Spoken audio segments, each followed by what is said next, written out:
మాచర్ల ఘటన రెండు తెలుగు రాష్ట్రాలను ఏకంగా కుదిపేస్తుంది అనుకోరాదు. పిన్నెల్లి రామకృష్ణారెడ్డి ఓ ఎమ్మెల్యే అయ్యుండి పోలింగ్ బూత్లకు పోయి తన అనుచరులతో తమ్ముడితో పోయి ఈవీఎం మిషన్ని వీవీప్యాట్ని బండకేసి కొట్టడమే కాకుండా దౌర్జన్యం చేయడమే కాకుండా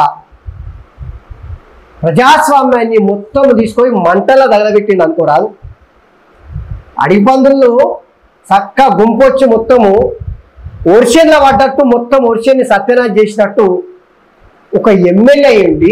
ఏ ఓట్లతోనైతే ఎమ్మెల్యే అయిందో ఆ ఎమ్మెల్యే అనేటువంటి ఆ బలుపుతోన్నా మరి ఆ పులుపుతోన్నా తెలియదు కానీ అరాచకాన్ని సృష్టించాడు. పోలీసులు సూచిస్తుడు అన్నట్టు ఎందుకు వదిలేసిండ్రో కేసు పెట్టకుండా ఎఫ్ఐఆర్ నమోదు చేయకుండా ఏ మాత్రం కూడా పట్టించుకోకపోవడం అనేది నిజంగా సిగ్గుచేటు.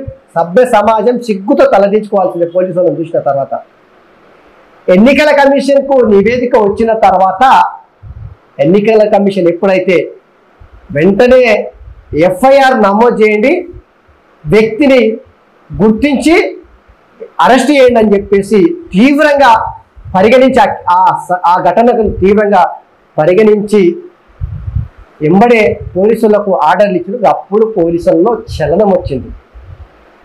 ఇక పిన్నెల్లి సోదరులు సంగారెడ్డిలా తెలంగాణకు వచ్చి సంగారెడ్డిలా కారుల నుంచి వెళ్ళి దింకపోయినట్ట పారిపోయినట్ట.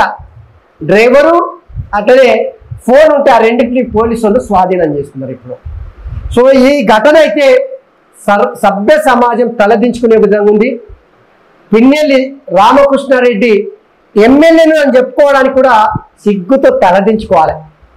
గిట్లా దౌర్జన్యం చేసిన వాళ్ళని, దమనకాండం చేసిన వాళ్ళని, అరాచకాన్ని సృష్టించే వాళ్ళని ఖచ్చితంగా ప్రజాస్వామ్యాన్ని పూర్తిగా కూలియేసేటువంటి వ్యక్తులుగా పరిగణించి ఇప్పుడు ఎన్నికల కమిషన్ ఖచ్చితంగా ఇట్లాంటి ఘటనలు పునరావృతం కావద్దంటే, ప్రజాస్వామ్యం పైన అందరికీ ఒక నమ్మకం రావాలంటే ఇగో ఈ రకంగా అరాచకాన్ని సృష్టించే వాళ్ళని, ఇట్లా దౌర్జన్యం చేసిన వాళ్ళని ఖచ్చితంగా ఎట్టి పరిస్థితుల్లో కేసులు పెట్టి జైలుకు పంపించడమే కాకుండా రేపొద్దుగాల ఎమ్మెల్యేగా పోటీ చేయడానికి అనర్హుడిగా పూర్తిగా జీవితాంతం నిషేధాన్ని విధించాలి.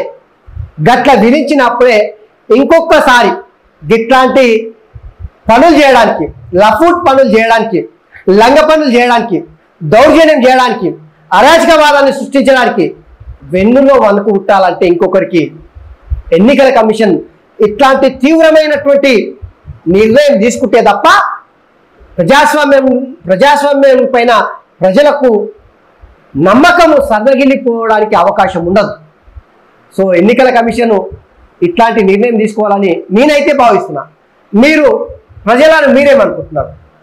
ఇట్లాంటి ఘటనలు చేసినా కూడా ఏదో నామకే వాస్తే పేరుకు మాత్రమే కేసు పెట్టి ఎఫ్ఐఆర్ నమోదు చేసి ఏదో మమ అనిపించి తూతూ మంత్రంగా వదిలిస్తే బాగుంటుందా?